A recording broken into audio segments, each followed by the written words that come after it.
Good day. My name is Shamir Amlakan and I'm a senior lecturer in emergency medicine.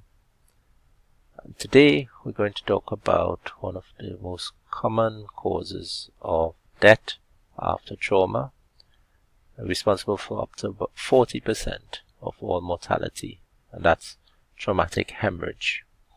We'll also talk about the three main processes that are responsible for death, the so-called bloody triad. You're going to see a lot of trauma during your emergency and trauma rotations. You're going to see a lot of hemorrhage from road traffic accidents, penetrating injury, and assaults. So what you're going to do? Well, first of all, don't forget the principles of what we've taught you before in terms of the stages of resuscitation and assessment. So start off with C, which is circulatory control, looking for any ensanguinating hemorrhage and controlling that with pressure or tourniquet or tamponade. Then move on to A for airway, B for breathing. And because this is about hemorrhage, the next focus is going to be C for circulatory control and shock. After this is sorted out, then we'll move on to D for disability and E for exposure. At the end of this session, I would like you to be able to recall the three main pathophysiological processes involved in traumatic hemorrhage and to understand the relationship between these. I would hope that you would be able to apply your knowledge of the pathophysiology to targeted therapeutic interventions. And finally, we want to touch on the principles of damage control resuscitation and damage control surgery. So what happens when a patient suffers trauma and bleeds significantly? Well, the first thing that occurs is that they develop acidosis. This can be because of reduced circulating blood volume, causing reduced perfusion. It can also result from the fluids that we give. Saline, for example, causes a hypochloremic acidosis. Blood as well can cause acidosis because of the preservatives.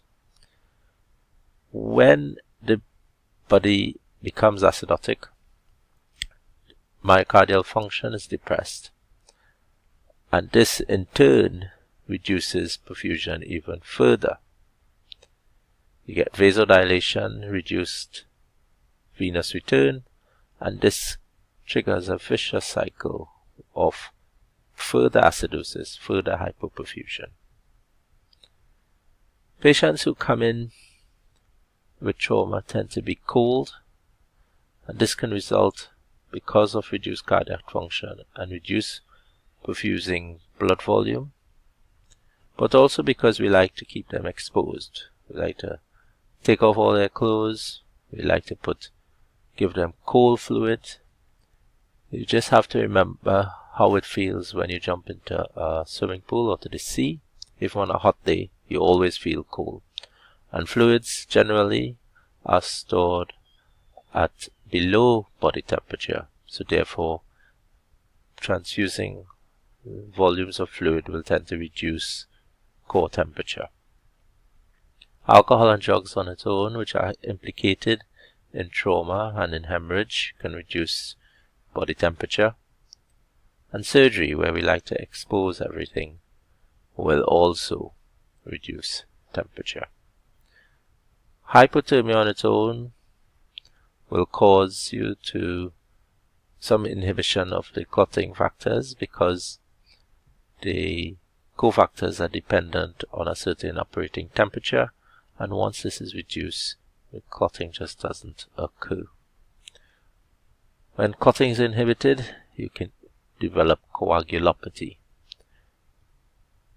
You also get coagulopathy because of dilution from fluids.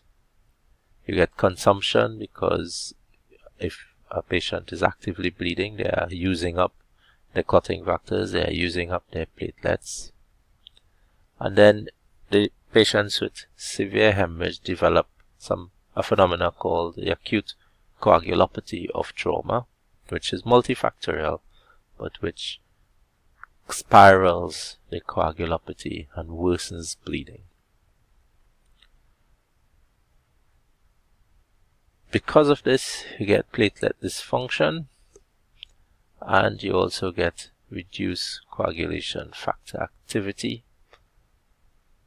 And what happens is that it causes further bleeding, reduced perfusion, and back to acidosis. This cycle, as you can see, and as you can imagine, isn't unidirectional. Acidosis, for example, can cause hypothermia, as we've demonstrated, but hypothermia can also result in acidosis. Therefore, you develop the bloody triad of acidosis, hypothermia, and coagulopathy, and a downward deathly spiral unless something is done to interrupt it. So what can we do? Well, to treat coagulopathy, we can enable the use of permissive hypotension, so allowing the patients to run slightly lower blood pressures to reduce the pressure on clot and stop clot disruption. You can give drugs like tranexamic acid. You can try for hemostasis, either surgical or with hemostatic agents. And we can transfuse fibrinogen or prothrombin complex or cryoprecipitate. All of these will replace clotting factors and encourage coagulation. Balanced resuscitation, in terms of not over transfusing with crystalloid and transfusing just enough to keep perfusion up and reduce acidosis. The use of pressors to also increase perfusion, and again hemostasis will reduce acidosis. Hypothermia, remove any wet items. It could be wet from saline or wet from blood. Use warmed fluid if it's transfused, and turn up the air condition. Increase the room temperature. Cover patients. Put a blanket on, put a warmer on, and keep them cool.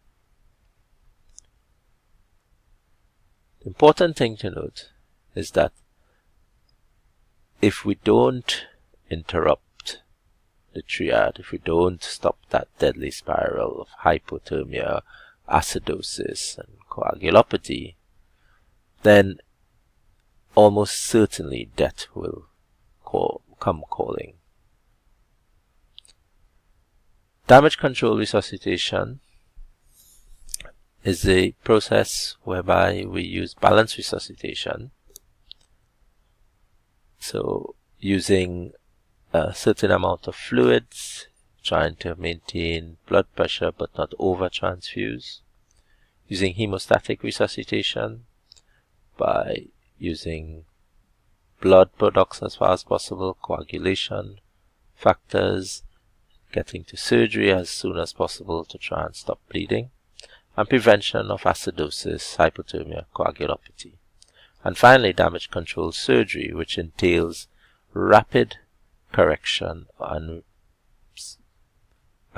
therapy of bleeding, which stops the exposure causing hypothermia, stops prolonged surgery and the acidosis that is attendant to that, and minimizes the early effects of the traumatic hemorrhage.